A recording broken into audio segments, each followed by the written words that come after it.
Ronnie Haycom, the Managing Director of the MTA, Colonel Rob Mitchell from the National Guard, George Beach, Superintendent of State Police, and Kathy Calhoun, Director of State Operations. I'll do an opening briefing and then turn it over to the Port Authority head and the MTA head, Rick Cotton and Ronnie Haycom. The National Weather Service has issued a winter storm watch for lower portions of the Hudson Valley, New York City, Nassau, and Suffolk. This is a serious storm. It's not to be taken lightly. It's the fourth nor'easter of the year. It's going to be a wet snowfall, which is a heavy snowfall, which is more problematic. It is going to be accompanied by high winds, which further complicates the situation. So we are fully prepared. The expectation is 10 to 15 inches in the lower portions of the Mid-Hudson Valley, 12 to 15 in New York City and Nassau County, 9 to 12 in Suffolk County. The storm dissipates as you go further east. We have done full preparations. We had warning that the storm was on its way. So we have deployed assets and individuals in the affected areas. As I said, a complicating fact is going to be high winds. Winds expected up to 20 to 30 miles per hour on a constant basis, gusts up to 45 miles per hour to 50 miles per hour. That's what complicates the situation. A heavy wet snow falls, lands on trees, bushes, branches. Heavy wind blows, knocks over trees, knocks over branches. The branches and the trees fall. They hit power lines, and then we have accompanying power outages that complicate the situation. We have rapid response teams that are located and deployed throughout the storm-impacted area. We have Long Island Railroad teams, Metro North teams, utility company personnel have been deployed. We had a problem with the utility companies in the past storm. There are 5,500 utility workers ready to deal with any issues from this storm. With equipment, as you know, I was very dissatisfied with the response by the utility companies in the last storm. I thought the delays were inexcusable.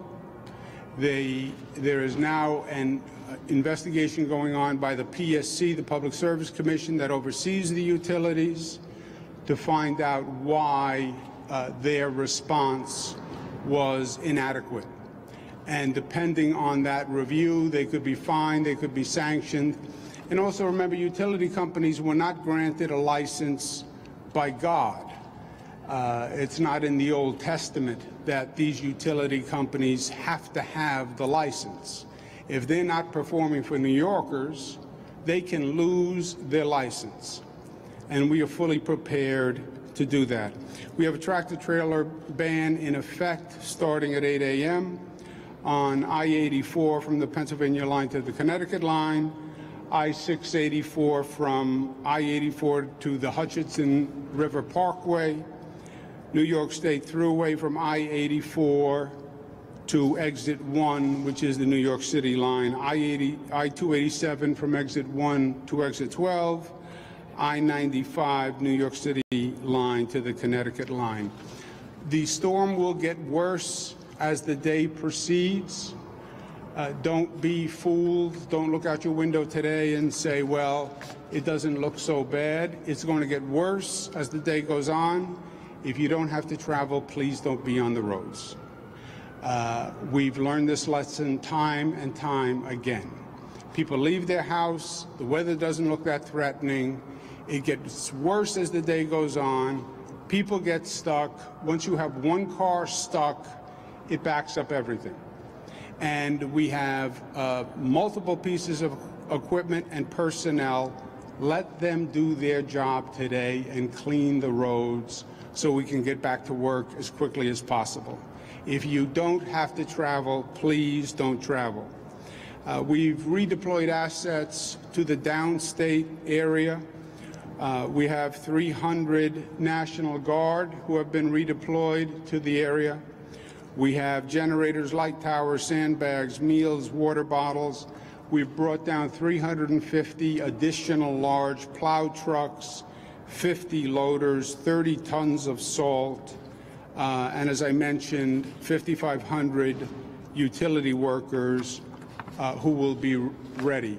If a person is in a situation where they have an emergency, where they need to get out of their home, where they're stuck, where they're without power, we have a toll-free hotline, 866-697-2434, where people can get updates on shelters and emergency needs.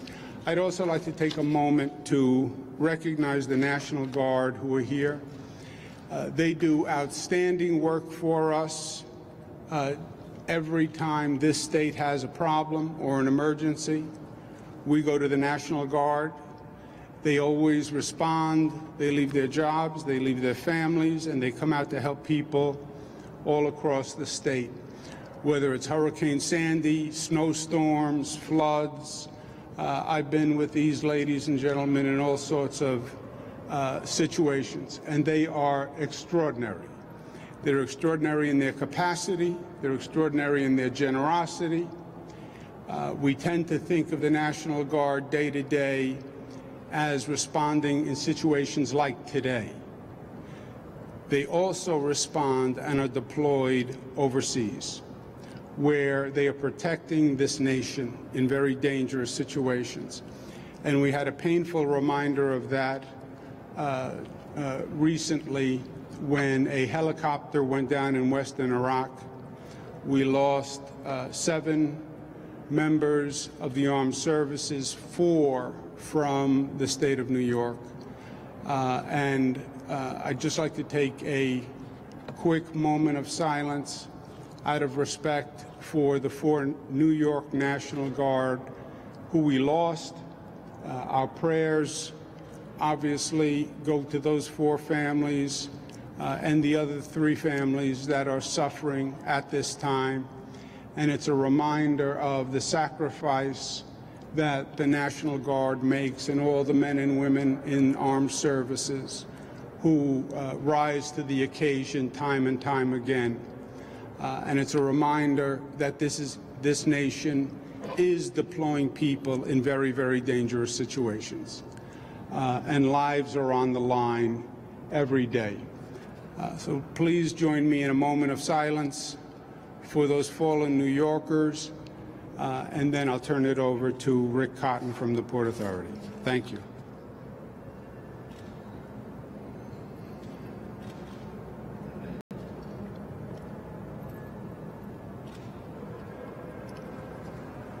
Thank you very much. Rick Cotton.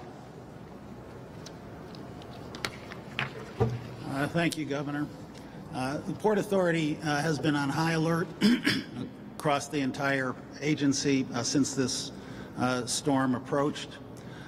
We have activated our Emergency Operations Center, which oversees the emergency operations across the agency. In addition, each of the airports, JFK, LaGuardia, and Newark, have activated individual emergency operations centers, and those are now on 24/7 alert status. Air travel will be severely affected by this storm. As of 9 a.m. this morning, 75% of flights at LaGuardia had been canceled, 70% of the flights scheduled for Newark had been canceled, and 50% of the flights at JFK had been canceled. But these numbers severely describe. They really don't give a good picture of what will happen later in the day. As the governor said, this storm is predicted to intensify, and also, as he said, it is not only wet, heavy snow, but it will be high winds with gusts that will go into the 30 and 40-mile-an-hour range. As a result, LaGuardia expects carriers to cancel all flights coming or leaving from LaGuardia. there will be extremely limited flight operations at both John F. Kennedy Airport and Newark. I cannot stress strongly enough that anyone who expects or wants to go to an airport should check with their carrier. Most flights, both arrivals and departures, will be affected. The Port Authority, of course, will work with the airlines and terminal operators in the event that there are any stranded passengers, and will also be in close touch with the status on the air train leading to JFK and to Newark, and be prepared with busing operations to the extent that is required. We have 524 pieces of snow equipment deployed at all our airports, and those are obviously in active operation at the moment. At the bus terminal, virtually all of the long-distance carriers have canceled their service.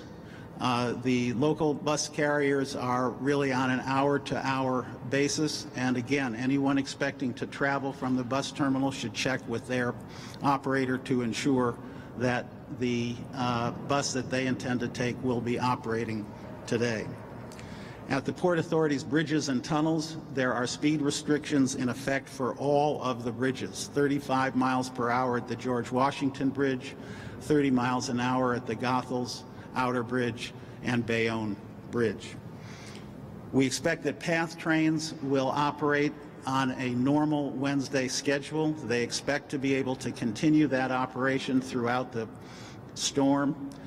In the event that they cannot do that, they may have to reduce service, but they expect to continue service throughout the storm. For anyone who intends to go to the bus terminal, I encourage them to download the My Terminal app, which we have just launched, in terms of seeing the status of all service departing from the bus terminal. And with respect to PATH, I encourage PATH riders to download our Ride PATH app, which will provide up-to-the-minute details on PATH's service. We have extensive supplies of sand and salt at all facilities, and we will continue to provide updates and information to customers throughout the day.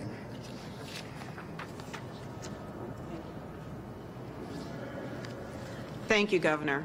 Let me start off from the MTA with a little good news, which is that people are heeding the concerns of travel, and we are seeing extremely light ridership across our system this morning. We know that we still face significant challenges during the course of the day, but that being said, our teams on our subway, our bus network, Long Island Railroad, Metro North, bridges and tunnels are all fully deployed. Our snow fighting equipment is out there and it's going. We're working to ensure that all of our service stays operational as long as it's safe to do so. Should we make substantial service changes, whether it's on the subways or commuter rails, we'll let you know around midday to give you enough time to get home. And we encourage people to check for latest updates at mta.info, sign up for those alerts and text alerts at mymtaalerts.com, and follow us all on our social media handles. In terms of personnel, across the MTA system, we have an additional 10,000 people out there fighting this storm. We are ready, but we do ask our customers for their patience to allow extra travel time today. Metro North, we've begun operating on a reduced weekday schedule, which provides service for about 75% of our normal capacity, and we are seeing substantial reduced ridership this morning. We've activated all of our rail storm fighting equipment, be it switch heaters, running extra trains to keep our tracks clear, our snow plows, everything is working. On the subway system, during the course of the afternoon, some express subway service may end early this afternoon because we will be using those underground tracks to store our equipment to shelter the trains so that they will be full service for the morning. Again, we haven't made that decision yet, and we'll keep people posted on our website. On our buses, we're running our bus service. You will not see many articulated buses out in the system today. Those double-long buses, we generally take them off the road in bad weather, but run our standard buses and tires with chains. On the railroad, again, Long Island Railroad has seen lower ridership this morning, but we are working and running alcohol trains and keeping those tracks clear for the course of the afternoon. Our bridges and tunnels, we're asking motorists to drive at a reduced speed, and we'll be using our VMS signs to alert motorists to roadway conditions. Thank you. Thank you, Governor. Thank you. Just one clarification. When Ronnie Haken from the MTA says we're running alcohol trains, it doesn't mean we're serving alcohol on those trains. It is a de-icing mechanism. Just a clarification. Just otherwise we'd have an abundance of people. As I mentioned, the situation is going to get worse through the day, so calculate that. This is one situation. It's going to get worse. It's going to get worse on the roads. As you heard, there may be MTA cancellations, etc., during the course of the day. So if you don't have to travel, it's a good day to stay home and let people do their jobs. Our deployment is all throughout the area. We're talking about the New York City deployment here. We'll be on Long Island. We'll be in the Mid-Hudson Valley, and we're covering the entire region. Any questions for myself? Follow up on the alcohol trains. I saw some of you, your interest was piqued. Have you had assurances from utilities that they will have a better response, or they plan ahead for this storm a little bit better than they have for the last two, for instance? Yes. Yes, we have had assurances. But frankly, I'm not satisfied with the assurances. That's why I directed the Public Service Commission to do a thorough review. We are experiencing storms that we have never experienced before. That is true. There's a higher frequency and there's more severity to the storms. The utility companies are adjusting to that new reality. My point is that new reality has existed now for 4, 5, 6 years. So it's no longer a surprise when this happens. You should expect this to happen. You should expect heavy snow. You should expect high winds. You should expect more frequency. They talk about the new normal. This is the new normal. The state has adopted. We have a totally different emergency response than we used to. Why? Because we have many, many more emergencies that are much, much more significant. I believe the utilities have been very slow to respond, and it's unacceptable. The utilities are not a charity.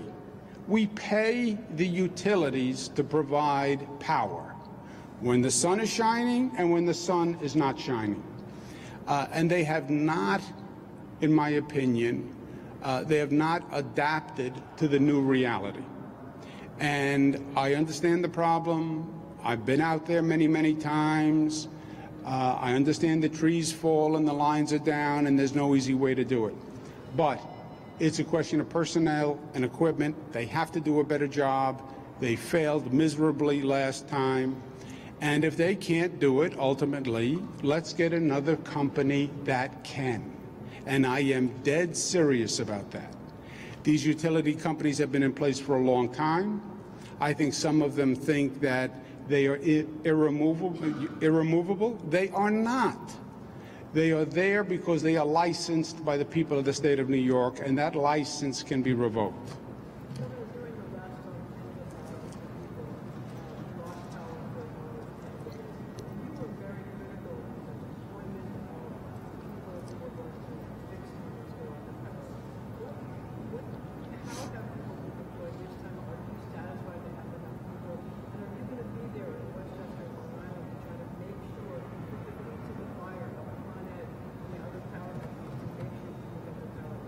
I am a feet to the fire kind of guy, Marcia.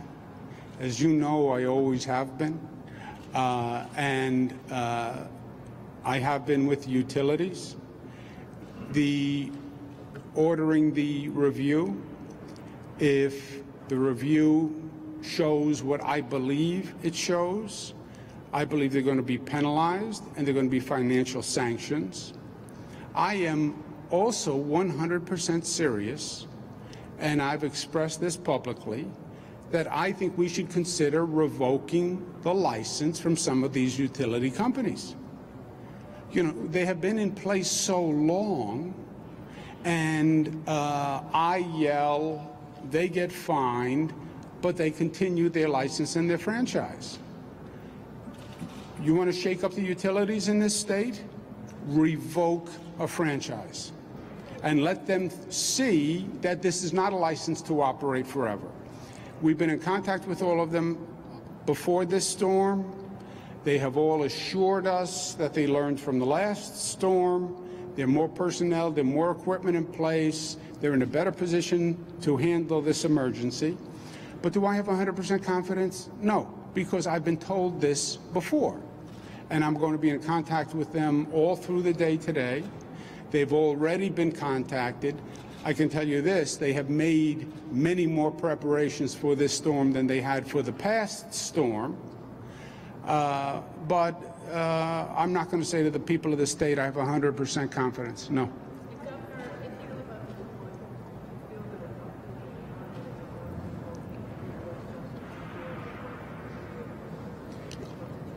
Yeah, where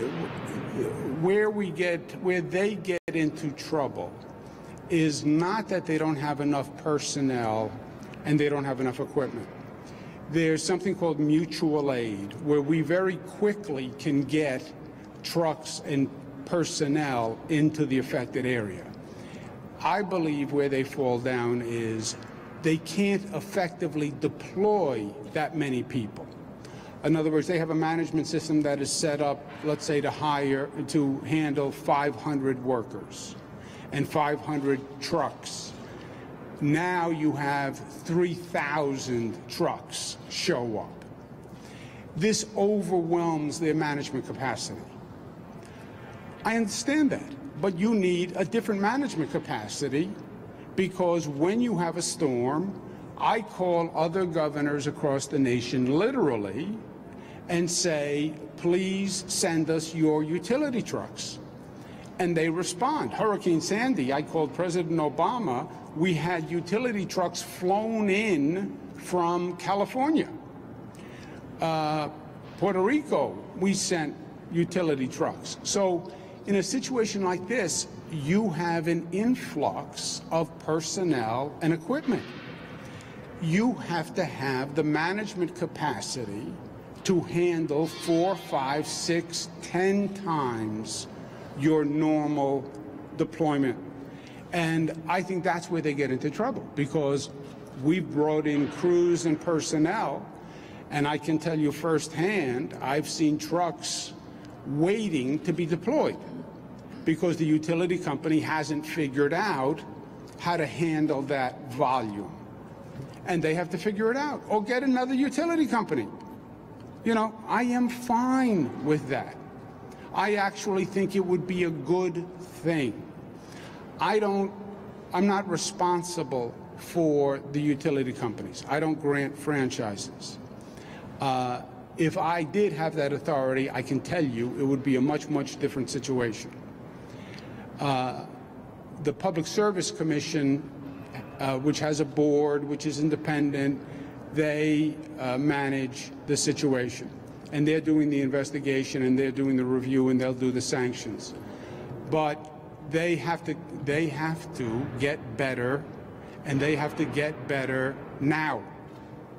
Governor, why are there more than 100 National Guard personnel here as backdrop for news conference instead of helping people clear snow in the state? Because it hasn't happened yet. The snow is going to be heavy this afternoon. We have trucks out, etc. But the National Guard is for an emergency situation where you have very high levels of snow, and we just don't have that yet. Hopefully, it never happens, right?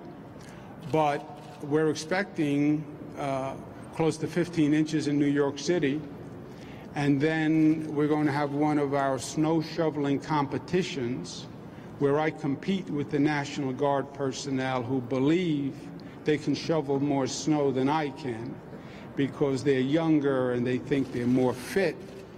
But I welcome the challenge of anyone who thinks they can shovel more loads per hour than I can. I don't want to wager a lot of money on it, however. I'm sorry? My last record, I believe, was about 600 pounds of snow shoveled in an hour. I kept the record on that. Governor, when it comes to sanctions and fines on the public utility companies, doesn't that come directly out of ratepayers' pockets? No. Does it truly No. hit them to the bottom line? No. Is there talk of relief for ratepayers themselves during this harsh time? No.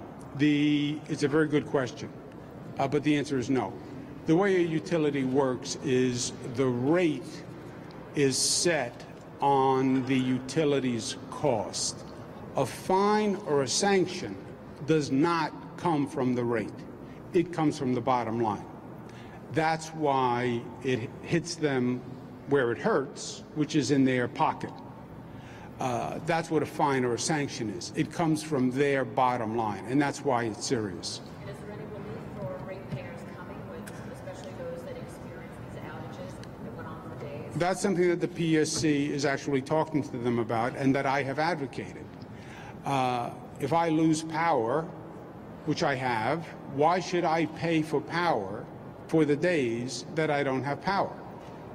And that's my argument to the PSC, and that's one of the issues they're considering.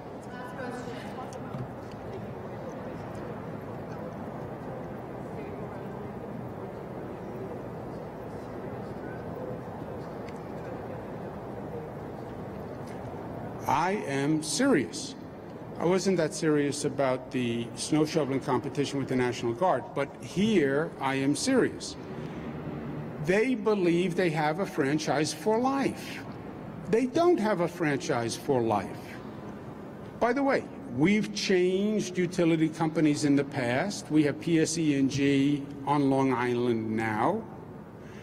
So we showed that there is no sacrosanct religious right, biblical right to have a franchise. We did it on Long Island. We can do it again.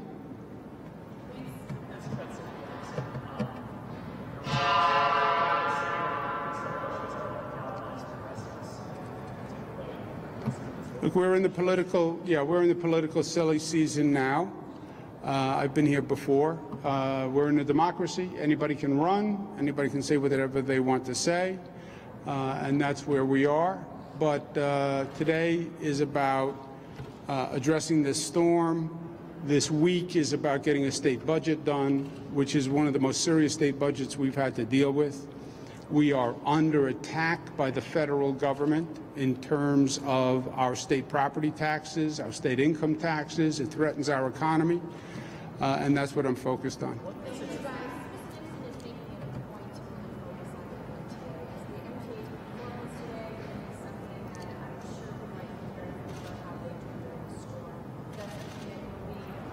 Yeah, the problem with the MTA is we have not, the collective we, have not funded the Emergency Subway Action Plan.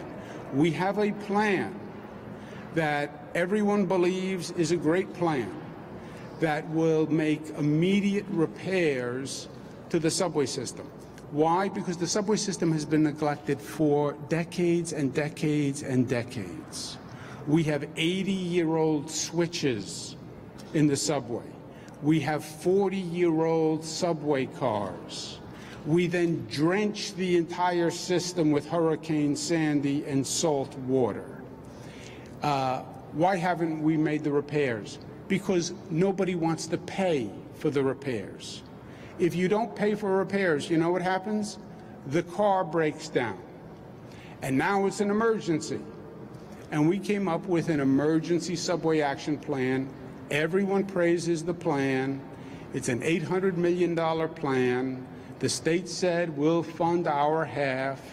New York City's refused to fund their half. That means the plan has not been able to go forward as it should. In this budget, I'm saying to the state legislature, they have to resolve the issue of the city's lack of funding. It is a city-owned system. They have responsibility for the capital. It's the lifeblood of New York City. Enough is enough. we have to make the repairs. The repairs are contingent on funding. And that's how we got here in the first place. Learn the lesson. Why do you have an 80-year-old electric switch? Who has an 80-year-old electric switch anywhere? Nowhere. Because we didn't want to fund the repairs. Now we're paying the price. Let's learn the lesson, fund the repairs, and it has to happen in this budget. If we get the full funding, you will see the MTA Emergency Action Plan go into effect. You can't do it without the funding. Okay.